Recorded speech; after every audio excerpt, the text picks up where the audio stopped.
Ensemble, défendons la patrie et gagnons cette guerre insensée du M23, appuyée par l'armée rwandaise.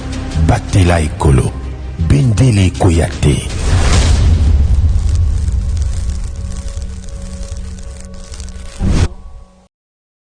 Debout Congolais, unis par le sang, unis dans l'effort pour l'indépendance.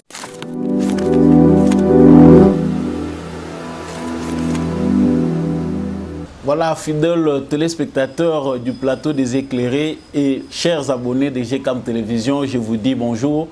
Merci de votre fidélité, merci de votre confiance renouvelée à l'émission Debout Congolais. Bipa Union Soto Bisika Union Sobozwami à travers Mokili Mobimba.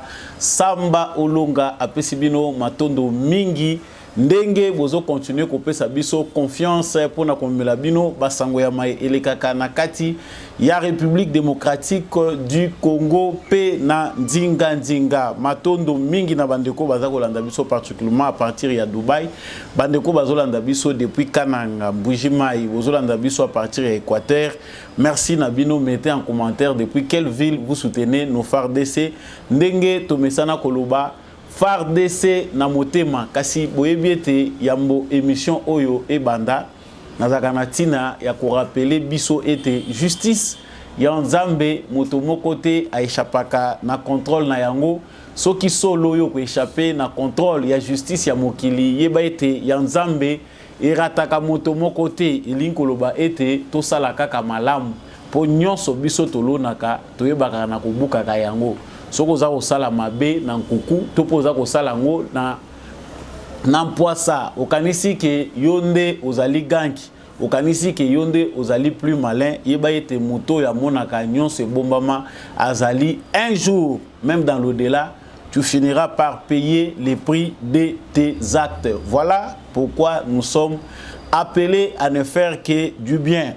J'entre dans ce qui m'amène aujourd'hui devant vous.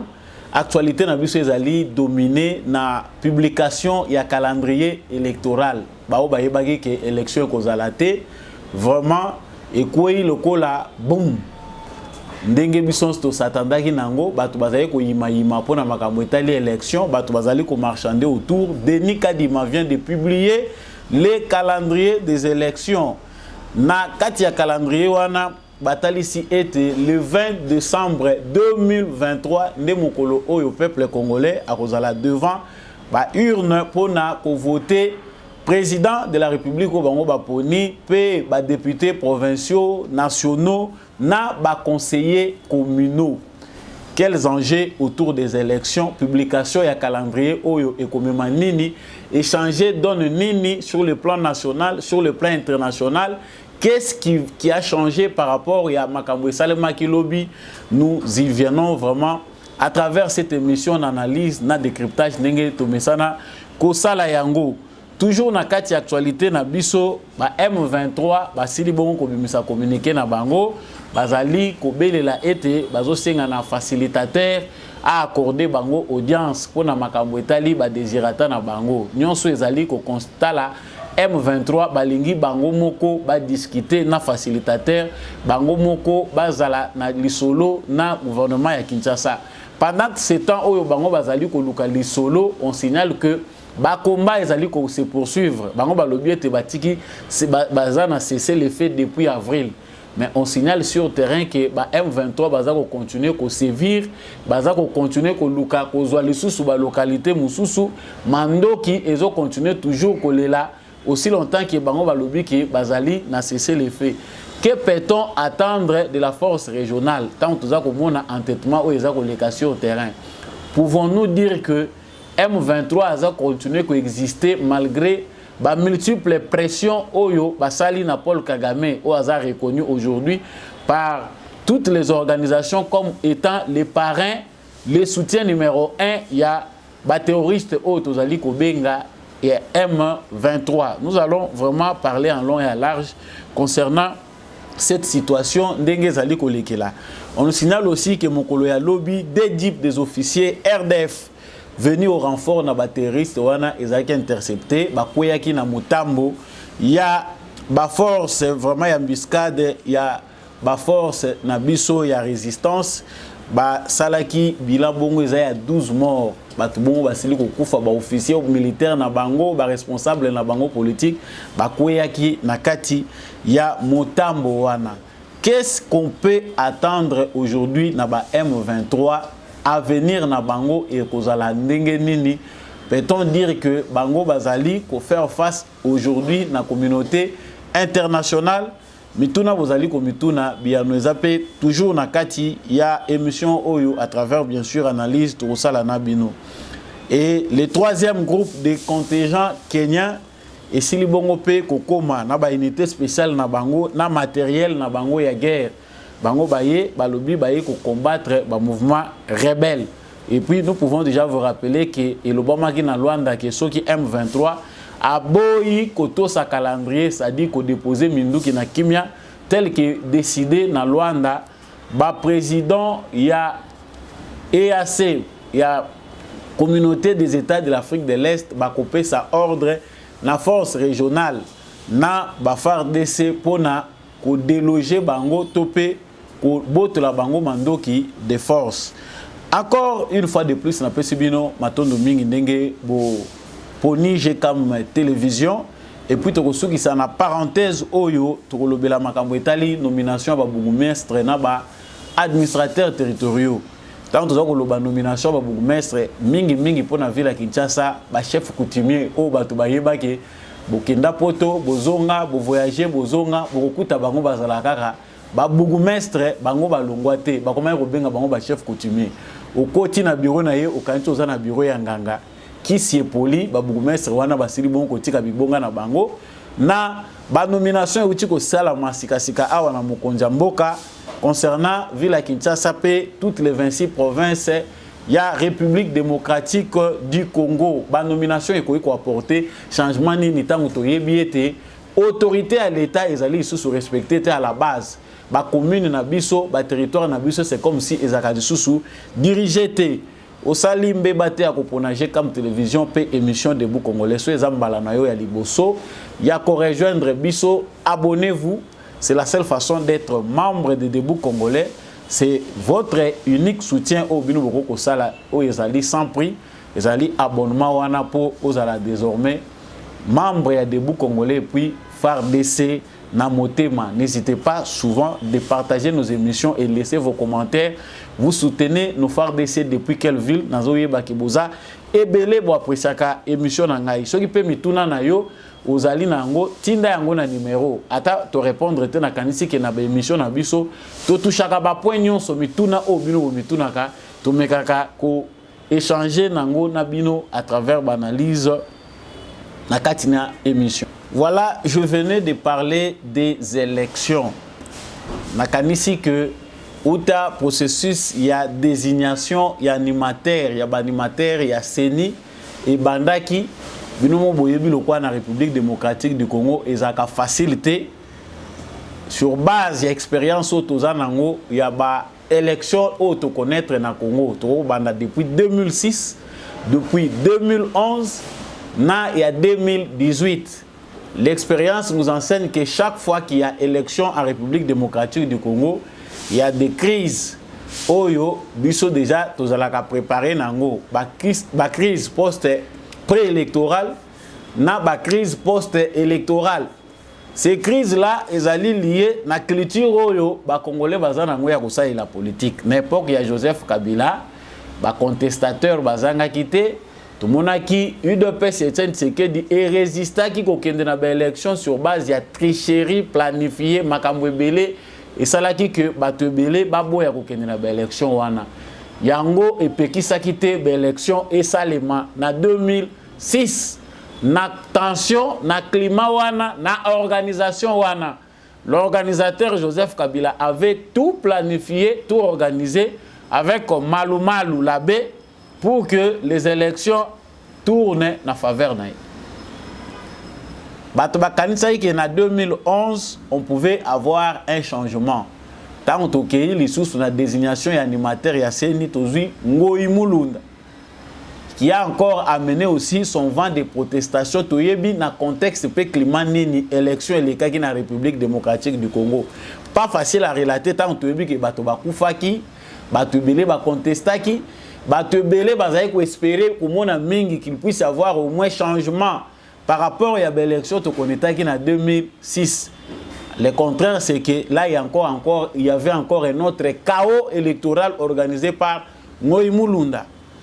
Après 2 ans, 2 années, il y a glissement pour l'élection qui est prévue en 2016. L'élection est enfin en 2018. Après la tractation, le dialogue, l'assise, la pression diplomatique, la marche politique, il y a des opposants. Il faut connaître l'élection en 2018. Oyo est consacré qui victoire à Félix Tshisekedi qui était l'élu du peuple avec des élections législatives, les députés nationaux, les provinciaux, la contestation, Ezaki Mokili Mobimbao. Tu as une histoire pour vous raconter la petite histoire, les députés Moussoussou, Balala Libanda, Nicolas Bitoko, Nabadra, Bazako réclamer que voix na bango, Yibi Ango, les députés Bazako se retrouver. C'est-à-dire, juste cette introduction pour la Sabino qui est l'élection na Congo, ils ont un bateau déjà préparé pour contester. Ils allaient déjà dans le bateau préparé pour créer chaos. Mais depuis que Félix Tshisekedi a accédé au pouvoir, il y a 2 camps qui s'affrontent dans la logique à Issa Leli Makambo. Lorsqu'il s'agissait de désigner Denis Kadima comme président Yasseni et Illustraki Makambo Tozakoloba Awa. Denis Kadima comme président Yasseni Mokili Mobimbe Ninganaki. Toute la communauté internationale. On ne sait pas si réellement, dans les pays, même si apport extérieur, ou bien regard extérieur par rapport à l'élection, et ça, les maka vraiment dengue, et ça, les maki na Congo. Toute la communauté internationale était mobilisée autour. Il y a processus, il y a désignation, kaka. Il y a des membres, des animateurs principaux, il y a structure autozali Kobenga, CENI. On sait que Kadima n'a pas été facile pour Batebele Bazako Mibenga, opposant, accepter qui a dirigé CENI. Très le lycée de Maraki, les confessions religieuses ont accepté que à l'unanimité la majorité na bango pour Denis Kadima. Mais bateau basima veto, boyebi makambo tulubango mingi. Les catholiques, ils ont refusé de toute manière pour na bango balobi toboyi Kadimate ezali choix orienté batu bazali na sima. Mais le rôle a changé mais ezaka na pression nango. Nous avons vécu batiraillement, ba marche, oyo basangisela ki biso na makambo élection, na makambo ba mapa. Nous avons vu Chadari dans la rue pour dire non à Kadima, non à cette CENI politisée. Nous voulons une CENI dépolitisée. Tu éviter ce qui dépolitisation dans le dictionnaire tant que tu n'as pas na fond. Dépolitisation, on va dire que la CENI il n'a qu'à la conforme à quoi? Malgré Makele l'union sur biso to konetaki, la paix a fini par s'installer. Bato balobaki Kadimate to kokende élection te comme d'habitude les langues ont fini par se fermer, les bouches sont finies par se fermer. Nous avons évolué. Le bateau batikali bazako lobana munoko bayebi ki il est impossible de retourner bakende kozwa bango. Ndenge ba banda ko lobana Etienne Tshisekedi que le train a déjà démarré. Il n'y a plus moyen baya kozonga baya kozwa yo soit olukinzela nini ko ya ko rejoindre biso. Et tout le monde a fini par comprendre. Mais il s'est installé un débat qui était déjà même soutenu à l'international, que Félix Tshisekedi et son gouvernement n'ont pas la volonté d'organiser les élections. Débat wana déjà Sezoaki Eko. L'Union européenne a rappelé qu'il faut des élections dans les délais. Même les États-Unis d'Amérique, secrétaire d'État américain Ayaki en République démocratique du Congo, il a rappelé un respect.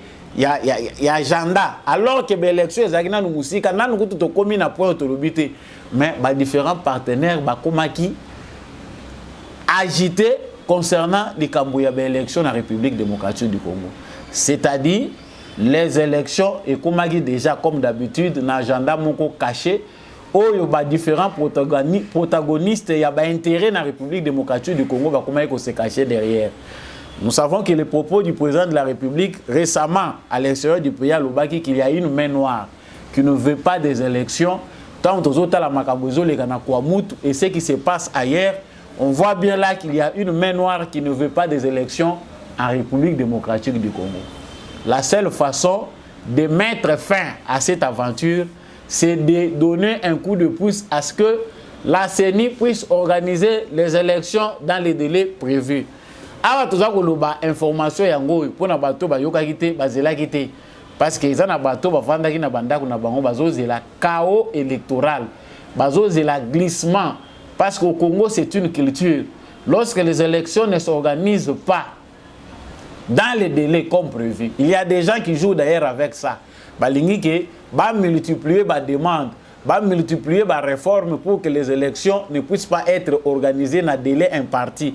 Comme ça, il faut permettre bango, bafan de sa bango autour d'une table, ceux qui n'ont pas bénéficié à la gestion du pays, bango na pendengini ni bako kota na kati yanzungo bango nyoso balela ba gagner temps, c'est-à-dire wana to composer ba pesi biso pe ba ministère, ba pesi biso pe ba mandataire public, ba pesi biso mutu na mutu aza ko se retrouver. C'est une culture déjà installée dans les fiefs des acteurs politiques congolais. Mais ici, on constate que Félix Tshisekedi fait vraiment bonne route parce que depuis qu'il est arrivé, il ne cesse d'interpeller, il ne cesse d'impressionner la communauté internationale. C'est pour la première fois au Congo que tout ça, comme le président de la République, après avoir entériné désignation, il y a présent assigné par et Salemaki par les confessions religieuses, Assemblée nationale et Yambi-Yango. Le président de la République a lobby Sikawa, voit l'élection au Fongoli Yango. Tozo senga na communauté internationale a accompagné Bisso. Bino mutu batu botinda ka ba observateur. Bato peut-être bazo ye baté côté to wuti to komi wapi. Soki calendrier o ebimi pour plusieurs acteurs politiques, ils ont le droit à coopérer, ils ont bombe. Nombreux ebele bandé ko zela toko takaka 2023 Denis Kadima à ça la même fils que ba manœuvre toko ta 2023. Et pe sa bango raison ba mususu bazozela pona kozonga zamba ba trouver raison que c'est sur base de non-organisation des élections que ngai John Numbi na ke ko rejoindre ba M23 parce que ce pouvoir est illégitime. Batoyo bazana culture ba bot ba ennemi ya Congo balingaki ba s'accrocher nango. Mais awa babande ko loba depuis longtemps que basi ba pesi de Nikadima Mbongo. Et on voit ici qu'il y a une certaine transparence, même si Batobele Balingi Kondima Yangote, Denis Kadima n'est pas semblable à Nanga, parce qu'on voit qu'ici, au moins les choses sont claires. Moutounion Sazo Mituna Nezozo Abiyano, même si on a Denis Kadima. Pour certains, bazo sala aventure, bazo planifier glissement. Les lots, basi ba pesi date, il y a des élections, balobi que les élections sont pour le 20 décembre 2023. C'est-à-dire moto na moto abongama. Ce qui a bongama tolobaka. Fayou le place Azali, Moïse Katumbi, bato a papa totondiote parce qu'on connaît que constitutionnellement Kabila est déjà enterré, chercher à les ramener pour dans les débats ya makambo etali ba élection. C'est de créer un processus judiciaire contre lui. Et ça, pour Kara au Baza sur le plan judiciaire, comme on l'a dit dans le dossier, ça les kabylistes ne calculent pas. Mais ils allaient enterrer rapidement. On sait qu'il sera enterré, mais chercher à les réveiller politiquement, c'est l'enterrer aussi rapidement. Awa. Et l'autre toza kotalela a par rapport à l'élection, batubeli déjà bandi ko mituna. Est-ce que dès là va pesi il y a un enrôlement ya ba électeur. Déjà tout lundi a wana ba tweet, tout moni ba journaliste to ba s'invite à un débat. Balobi avec plus de 45 millions d'électeurs attendus. Délai oyo bango ba pesi wana ezali délai mon côté bien planifié pour na komema makambo. De manière à ce que les bâtiments se basent à l'enrôler dans le temps. Mais tout ça déjà aujourd'hui dans 22 000 centres. L'espace Grand Kassai aujourd'hui a plus d'électeurs qu'il n'y en avait hier. ils allaient déjà planification à tricherie, estimation, on les a bien calculé. Mais qui ne sait pas que cartographie électorale selon Tikaki, ils ont laissé par Joseph Kabila, c'était une mascarade. Nani a évité que l'espace grand Kassai ils allaient parmi l'espace où ils ont regorgé le plus grand nombre de populations. Dans la République démocratique du Congo. Ils ont abattu dans un laboratoire. Loin des caméras, loin de la date qui est déjà fixée, ils ont abattu comme Luka. Ba réseau est qu'on permettre bango que ba yel sou ko double. Awa ba lobi clairement mutuna muto bongam. Comme date chez Yebani, on attend que na décembre awa ba pesa biso ba pesa ba carte d'électeur. Ba lobi cette fois-ci ozala il y a en plastique. Ba boye zala o ba carte ezo bunga ba carte ezo pola soki ezwika ka mai efongwami munoko etrali polele cette fois-ci ba innover. Ba carte en plastique, c'est une bonne innovation. Bon, les gens se posent des questions. Est-ce que date ou une élection Rosala? Détrompez-vous. Ce que vient de commettre la CENI, ils allaient à Katinde Matiti na makolo ya bato bazako bongisa mabe pona ekolo Congo. Il y a des gens qui fomentaient déjà des coups. Il y a des gens qui préparaient encore d'autres rébellions. M23 bozomo neza rébellion té. Quelqu'un m'a informé pour me dire que si Félix Tshisekedi joue avec les élections, tout va aller à l'interne avec pour mission. L'Union européenne est derrière, une partie des Américains. Logiquement comme ça, tout ce que fait Tshisekedi est dans les droits. Bango po ba attaquer Moutou, la cahier raison. Raison n'est que ça là que même ceux qui n'ont minito ba bétier coup, ba justifier, c'est la raison maintenant électorale. Ils ont cherché maintenant à planifier bâtir piège na bango mutambo balobi tokozwa ande na élection tant élection ko bongisa maté. Tout ce qui va se passer au pays sera justifié sur base de la non-organisation non tenue des élections conformément à la constitution. Yango mutambo yango eza déjouer lelo. Langage nyonso bango ba ko tenir et ko kende kaka na sens ya oyo ezalaki mabongisi na bango. Plusieurs kabilistes au sein de l'armée, voire même d'autres acteurs politiques, basi ba levaki option na bango pona ko continuer coexister na politique de la République démocratique du Congo.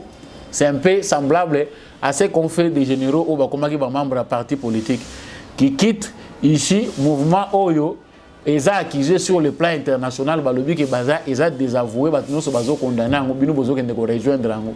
Pour rendre en Congolais, pour avoir une revendication gouvernementale, voilà, nous voulons que ça change au niveau du gouvernement, mouvement n'abuse les Congolais. C'est dit connu.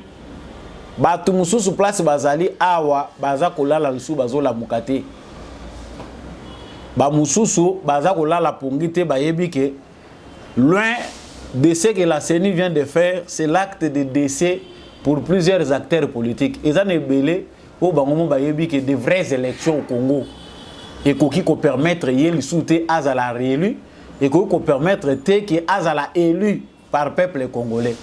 Certainement les élections que nous aurons, ils allaient vanter ou bien qu'on a déjà qu'à dire Maboko, même si on sait qu'il n'a pas encore fait grand chose. Mais ça sera quand même des élections plus dignes que des élections où connaître Nabané antérieure na l'année passée. Ce que tu as vu, c'est élection à bulletin vert et bulletin rouge. Si tu as les 3 dernières élections organisées par Joseph Kabila, au moins, l'élection Oyo, ils allaient na souffle pour permettre na Congolais, pour na dirigeants, na bango, vraiment, na toute légitimité. Ce qui place Oyo zo vanda nanu aux civisme électoral était. Pour comprendre que les élections sont décisives, ils ont permettre que carton rouge, les seuls pouvoirs de la Kabila qui est à niveau de bateau d'ici au Parlement. Tout bête la cabine, c'était mes coloniaux que l'agenda qu'on vient de donner des élections, soit un agenda, ceux qui ont la messe dans l'église,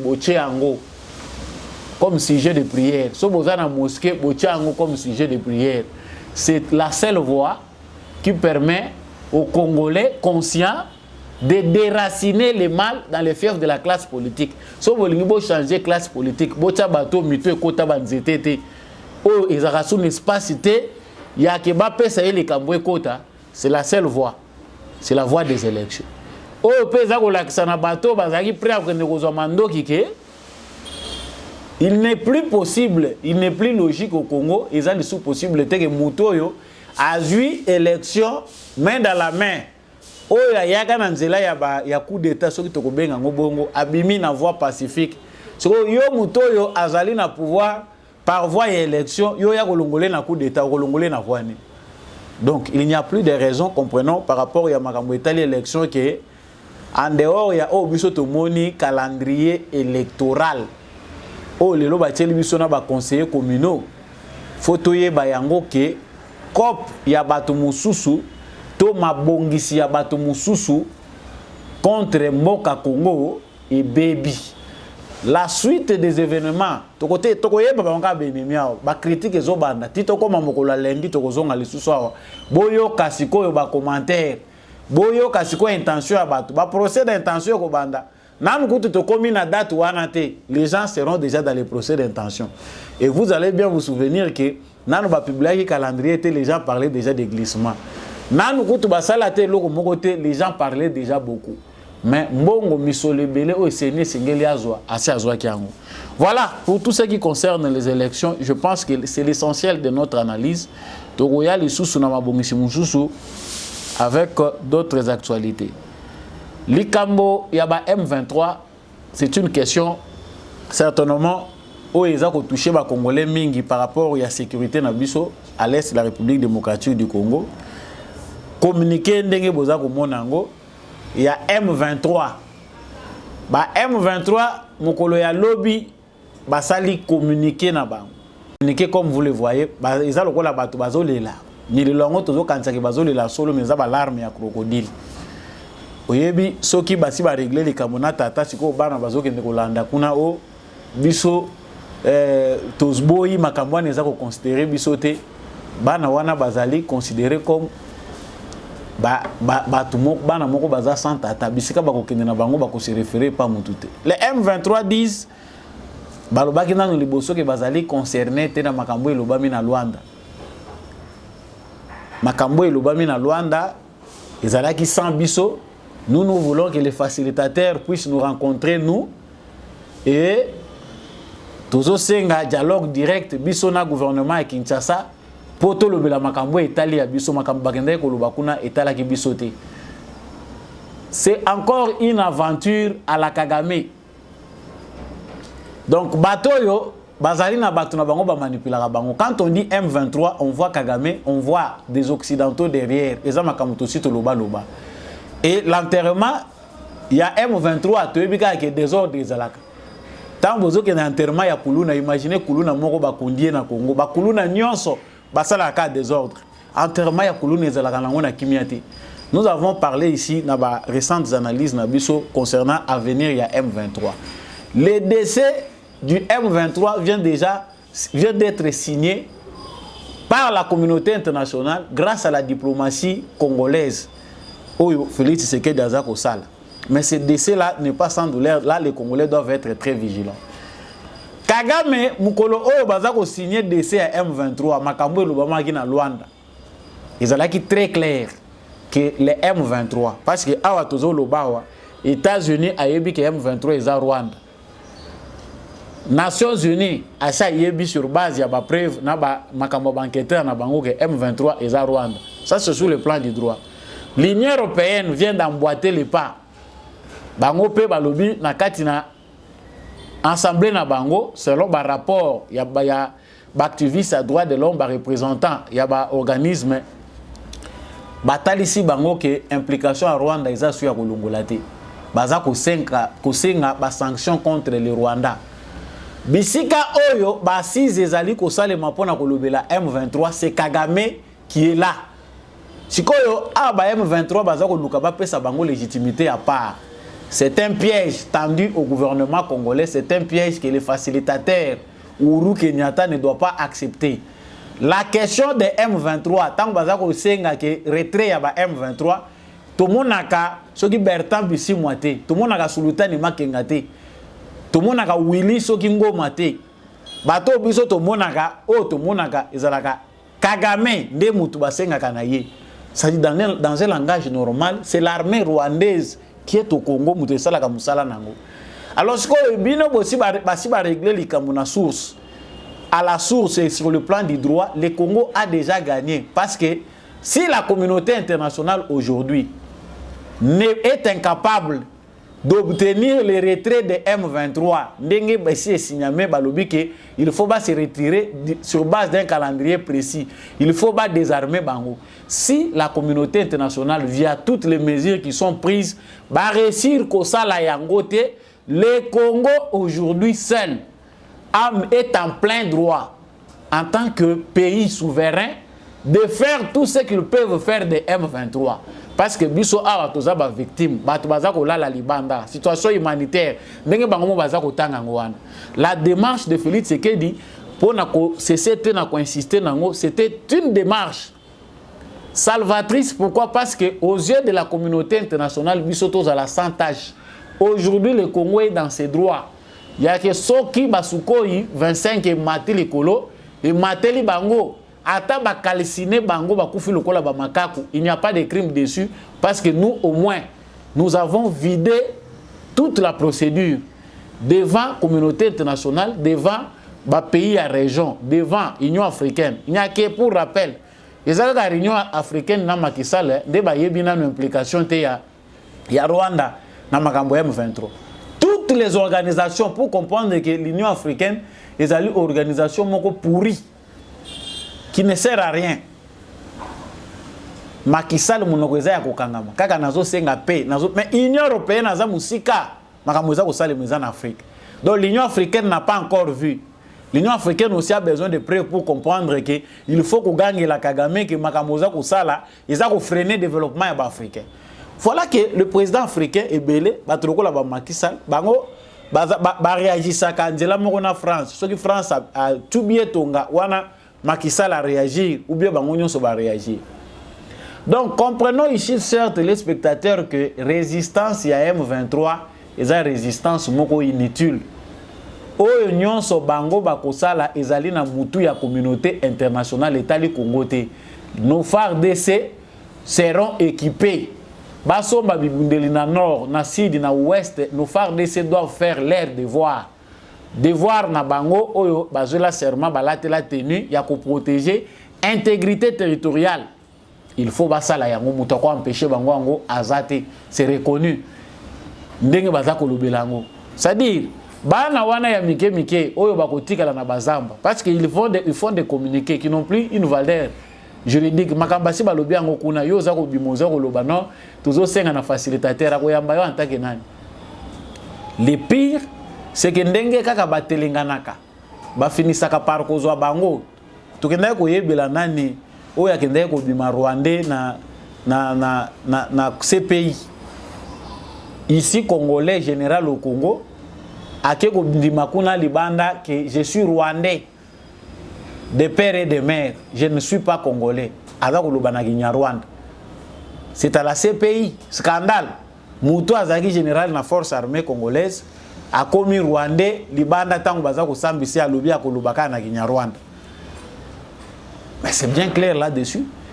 Le sort de tous ces enfants-là, oyo bazali ko s'entêter, sort na bango essayer bani parce que décès à M23 a signé.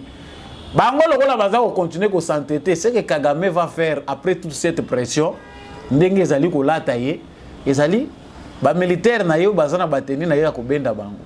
Les Willingoma et les autres vont négocier les endroits où il faut essayer bango bakima. Ndenge ba musu bazo kweya kana ba filer ya ba phare DC na ba nani mususu. La question de M23, on va observer c'est le fait. On va s'aligner à venir na bango to sito lo bakiango, ils n'ont plus où aller. Leur sort est scellé par ceux qui les avaient motivés. Bato yo ba motiva ki M23 bazana kati ya communauté internationale. Bato ba anteta ki Kagame bazana kati ya communauté internationale. Si aujourd'hui à l'unanimité ba décision ezami ezali soutenir mokili mobimba, il n'est plus question que bango wana ba résister. Alors toujours pour enrichir na makambo oyo moni bango ba se déplacer ka ba yebi ke toza ko mema na distraction koto to pesi communiquer koto biso tozo lukato distraire balobi te contingent na biso na ba jeep na biso bo continuer na poto ke ndeko rejoindre point moko eza kuna bakutani pe na ba patriote congolais ba poudroyer bango. Ce qui est pire ici est que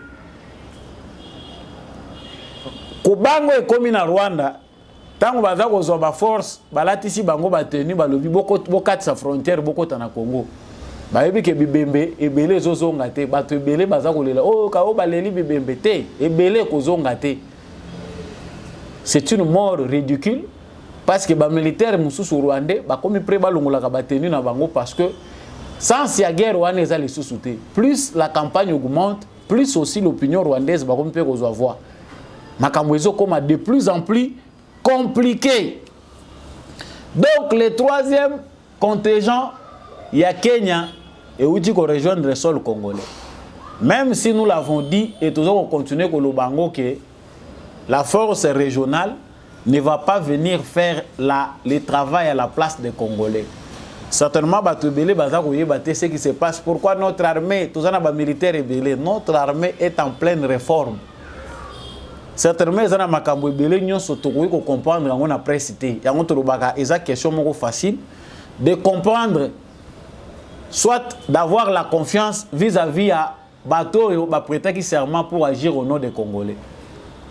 Ce qui se passe dans l'armée congolaise est ko étonné mukili mobimba.